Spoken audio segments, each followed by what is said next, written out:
Conspiracy theories are all around us, and it seems like social media is perpetuating those theories on such a big scale. So we asked a real fact checker, Alan Duke, the editor-in-chief of leadstories.com, to talk about what we are dealing with. Hi, Alan. Hello. What makes up a conspiracy theory? How does it come to be, and how does it get so big so quickly? I think that people want to understand the world around them better, and they look for answers.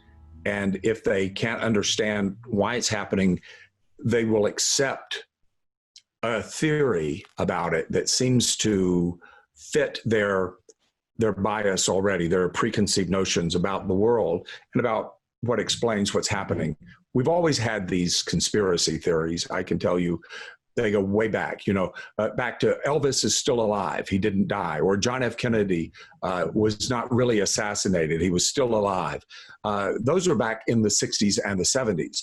Well, now we have social media that allows everybody to create these conspiracy theories and share them and put them on steroids.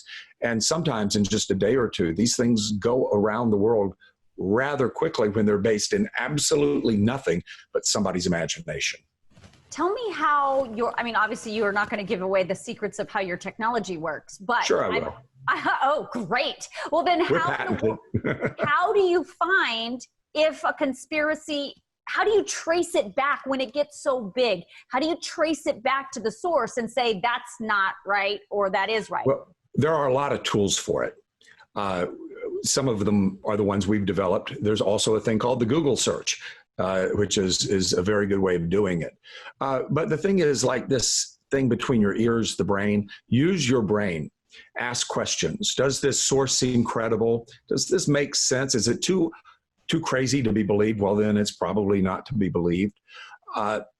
Is it supported by actual evidence? The hardest part is separating yourself from the facts, your bias, what you want to believe, that you want to believe that this is true. You're probably going to believe it's true, even if it's not. If you can separate your bias and look objectively, that's what you got to do.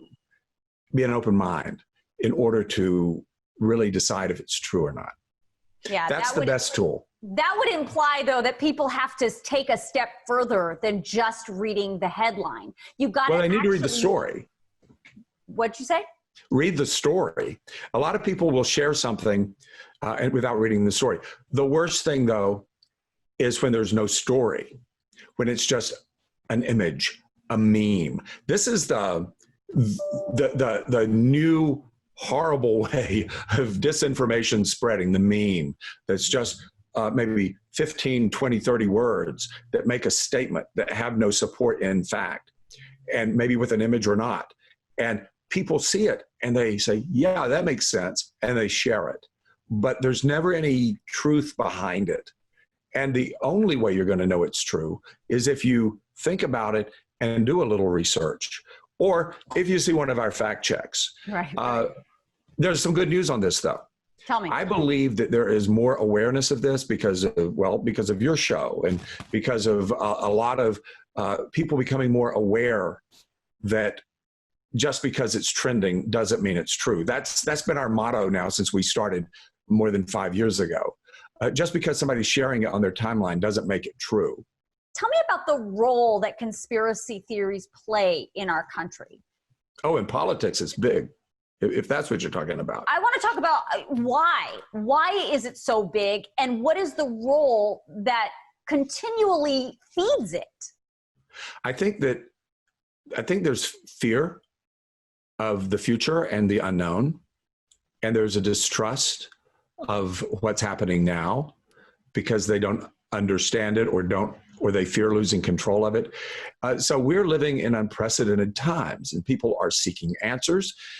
And there is a significant percentage, and I think maybe we will at some point realize how big that percentage is, but there's a significant percentage of Americans, citizens, who are believing these theories and making decisions on how to vote, whether to wear a mask, and things like that, whether to send their kids to school based on these conspiracy theories.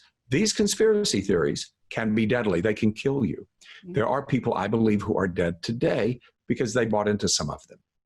All right, Alan, the website that everybody can go to if they've got a question about something they've seen online that may perhaps actually be a conspiracy, the website is leadstories.com. Alan, thank you for your time and expertise and all the fact checking you do to keep us all on the up and up.